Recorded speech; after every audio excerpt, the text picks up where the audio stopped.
Hi friends, welcome to my YouTube channel. ഞാൻ ബെൻസി. നമ്മുടെ channel name help me lord. ഇന്നത്തെ video വളരെ പ്രധാനപ്പെട്ട ഒരു വീഡിയോ ആണ്. കറിവേപ്പിലയുടെ ഗുണങ്ങൾ എന്തൊക്കെയെന്നാണ് ഈ വീഡിയോയിൽ പറയുന്നത്. നമ്മൾ കേരളക്കാർക്ക് കറികളിൽ ഒഴിവാക്കാൻ പറ്റാത്ത ഒന്നാണ് ഈ കറിവേപ്പില.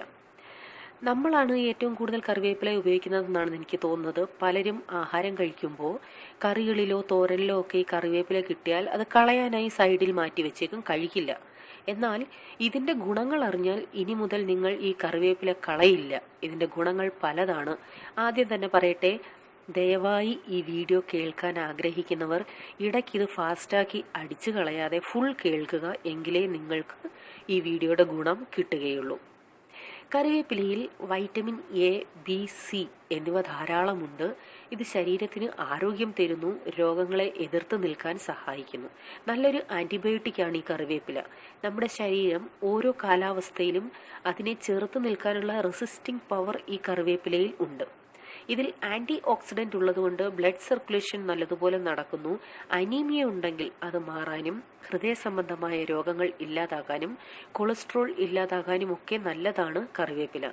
നമ്മുടെ സ്കിൻ നല്ലതാകാനും അതുപോലെ മുടി വളരാനും, പ്രത്യേകിച്ച് ചെറുപ്രായത്തിൽ മുടി നരയ്ക്കുന്നത് ഇപ്പോൾ ധാരാളം കണ്ടുവരുന്ന ഒന്നാണ്. അത് മാറ്റാനും മുടി കൊഴിച്ചിൽ നിൽക്കാനും അതുപോലെ ശരീരത്തിൽ ബ്ലഡ് സർക്കുലേഷൻ നല്ലതുപോലെ നടക്കാനുമൊക്കെ ഏറ്റവും നല്ലതാണ് ഈ കറിവേപ്പില.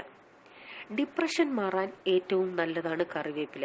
ശരിക്കും ടെൻഷൻ ഈ ഡിപ്രഷനൊക്കെ ഉള്ളപ്പോൾ ഒരു 4-5 പച്ച കറിവേപ്പില കഴുകിയെടുത്ത് ചവച്ച് കഴിക്കുക. അതായത് ഈ ചൂയിങ്കമൊക്കെ ചവയ്ക്കുന്നത് പോലെ നല്ലതുപോലെ ചവച്ച് കഴിക്കുക. പെട്ടെന്ന് തന്നെ മാറ്റം നമുക്ക് തിരിച്ചറിയാൻ സാധിക്കും. നല്ല ഫ്രഷ്നെസ്സും തോന്നും. ഡയബറ്റിക് ഉള്ളവർക്ക് ഏറ്റവും നല്ലൊരു മെഡിസിനാണിത്. എന്നും രാവിലെ ഉറക്കമുണർന്ന് എണീറ്റ് കഴിഞ്ഞാൽ ഉടൻ തന്നെ, അതായത് ബ്രഷ് ചെയ്യുന്നതിന് മുമ്പ് തന്നെ ഫ്രഷ് കറിവേപ്പില ഒരു 15 എണ്ണം എടുത്ത് നല്ലതുപോലെ കഴുകി ചവച്ച് കഴിക്കുക.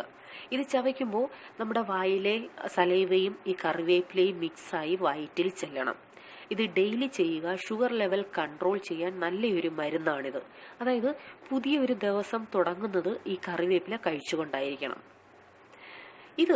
ഈ കറിവേപ്പില കറികളിൽ ഇങ്ങനെ ഇലയായിട്ടിടുമ്പോൾ ചിലർക്ക് കഴിക്കാൻ മടിയാണെങ്കിൽ, നിങ്ങൾ എത്ര പറഞ്ഞാലും വീട്ടിൽ ചിലർ ഇത് കഴിക്കില്ല. അപ്പോൾ അവർക്ക് ഇത് ശരീരത്തിൽ അവർക്കും ഗുണം കിട്ടണമെന്നുണ്ടെങ്കിൽ അവരറിയാതെ എത്തിക്കാനുള്ള ഒരു മാർഗം എന്ന് പറയുന്നത് ഇത് ഉണക്കി പൊടിച്ച് വെച്ചിട്ട് കറികളിൽ മസാലയുടെ കൂടെ ചേർക്കാം. അതാകുമ്പോൾ അവരറിയാതെ തന്നെ അവരുടെ ശരീരത്തിൽ ഇതിന്റെ ഗുണങ്ങൾ എത്തിക്കോളും. വീട്ടിൽ കുട്ടികളാണ് ഇത് എത്ര പറഞ്ഞാലും കഴിക്കാതെ കളയുന്നത്. അപ്പോൾ ഇങ്ങനെ ചെയ്താൽ മതി. ഇങ്ങനെ ഉണക്കി പൊടിച്ച് വെച്ചാൽ സലാഡിലൊക്കെ കുറച്ചിട്ട് കഴിക്കാനും സാധിക്കും. പച്ചപോലെ തന്നെ ഗുണം തരുന്നതാണ് ഉണങ്ങിയ കറിവേപ്പിലയും. കേരളത്തിന് പുറത്തുള്ളവർ കറിവേപ്പില ഇടയ്ക്കൊക്കെ കൂടുതൽ കിട്ടുമ്പോൾ ഇങ്ങനെ ഉണക്കി പൊടിച്ചു വെച്ചാൽ മതി. ഉണക്കുമ്പോൾ പ്രത്യേകം ശ്രദ്ധിക്കണം, സൂര്യപ്രകാശത്തിൽ ഉണക്കണ്ട. അല്ലാതെ തന്നെ റൂമിൽ വിസ്താരമുള്ള പാത്രത്തിലോ തുണിയുടെ മുകളിലോ ഒക്കെ നിരത്തിയിട്ടാൽ 2-3 ദിവസം മതി. നല്ലതുപോലെ ഉണങ്ങിക്കിട്ടും. അങ്ങനെ ഉണക്കിയെടുത്ത് പൊടിച്ചു വെച്ചാൽ മതി. നമുക്ക് എപ്പോൾ വേണമെങ്കിലും ഉപയോഗിക്കാൻ സാധിക്കും.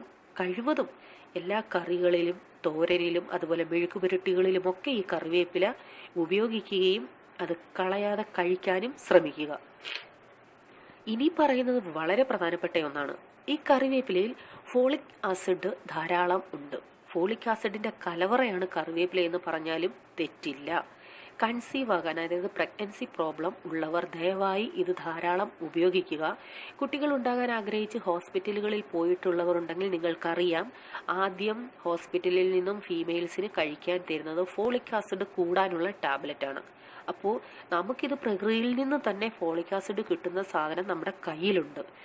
അതുമാത്രമല്ല, യൂട്രസ് പ്രോബ്ലംസ്, അതുപോലെ എഗ്ഗ് വളരുന്നില്ല, ഇങ്ങനെയൊക്കെയുള്ള പ്രോബ്ലം ഇല്ലാതാക്കാൻ ഏറ്റവും ബെസ്റ്റാണ് ഈ കറിവേപ്പില. സ്ത്രീകൾ ചെയ്യേണ്ടത് ഇത്രയേ ഉള്ളൂ. നമ്മൾ സാധാ വെള്ളം കുടിക്കാൻ തിളപ്പിക്കുന്നതിൽ കറിവേപ്പില ഇട്ട് തിളപ്പിച്ച് ഡെയിലി ഇത് കുടിക്കുക. 1 ലിറ്റർ വെള്ളമാണെങ്കിൽ 7-8, അതിൻ്റെ ടേസ്റ്റ് നിങ്ങൾക്ക് ബുദ്ധിമുട്ടില്ലെങ്കിൽ ഒരു 9 ഇല തണ്ടൊക്കെ ഇടാം. വെള്ളം ചൂടായി ആവി വന്ന ശേഷമേ ഇലയിടാവൂ. അതിനുശേഷം നല്ലതുപോലെ തിളപ്പിക്കുക. തിളച്ച് 4-5 മിനിറ്റ് കഴിഞ്ഞിട്ട് തീ ഓഫ് ചെയ്താൽ മതി. അത്രയും തിളച്ച് നല്ലതുപോലെ അതിന്റെ ഗുണം ഇറങ്ങട്ടെ. ഇത് തിളപ്പിച്ച് കഴിഞ്ഞിട്ട് അരിച്ചു വെക്കണ്ട. വേറെ ഫ്ലാസ്കിലോ ജഗ്ഗിലോ മാറ്റുന്നുവെങ്കിലും ഈ ഇലയോടുകൂടി തന്നെ മാറ്റാം. അതായത് ആ ഇല അതിൽ കിടന്ന് എത്രയും അതിന്റെ ഗുണം ഇറങ്ങാമോ അത്രയും ഇറങ്ങട്ടെ. ദാഹിക്കുമ്പോഴൊക്കെ ഈ വെള്ളം കുടിക്കുക. വെള്ളം കുടിക്കുമ്പോൾ അതിൽ ഇല കിട്ടുന്നു എങ്കിൽ അത് കളയണ്ട, അതും ചവച്ച് കഴിക്കാം. ചൂടുവെള്ളം വേണമെങ്കിൽ ഇതിൽ നിന്ന് ലേശമെടുത്ത് ചൂടാക്കി കുടിക്കാം. ഇത് ഡെയിലി റുട്ടീനായി ചെയ്യുക. നല്ല റിസൾട്ട് കിട്ടുന്ന ഒന്നാണിത്. ഇനി ഇത് ഈ ഫോളിക് ആസിഡ് പ്രോബ്ലം ഉള്ളവർക്ക് മാത്രമല്ല, അനീമിയ, കൊളസ്ട്രോൾ, ചുമ, പനി ഇവയ്ക്കൊക്കെ ഈ വെള്ളം ഇങ്ങനെ കുടിക്കുന്നത് നല്ലതാണ്. കുട്ടികൾക്കും ഛർദിൽ, വയറിളക്കം, അതുപോലെ ഡൈജഷൻ നന്നായി നടക്കുന്നില്ല എങ്കിലൊക്കെ ഈ കറിവേപ്പിലയുടെ വെള്ളം കുട്ടികൾക്കും കൊടുക്കാം. കറിവേപ്പിലയുടെ പ്രധാനപ്പെട്ട ഗുണങ്ങളിൽ ചിലതാണ് ഞാൻ ഇവിടെ പറഞ്ഞത്. ഈ വീഡിയോ കേട്ട ശേഷം നിങ്ങൾ തന്നെ തീരുമാനിക്കുക, ഈ കറികളിലൊക്കെ ഇനി കറിവേപ്പില കിട്ടിയാൽ കളയണോ അതോ കഴിക്കണോ എന്ന്. അപ്പോൾ ഈ വീഡിയോ നിങ്ങൾക്ക് പ്രയോജനമെന്ന് തോന്നുന്നുവെങ്കിൽ, ഇഷ്ടപ്പെട്ടെങ്കിൽ തീർച്ചയായിട്ടും ലൈക്ക് ചെയ്യണം, മറ്റുള്ളവർക്ക് ഷെയർ ചെയ്തു കൊടുക്കണം.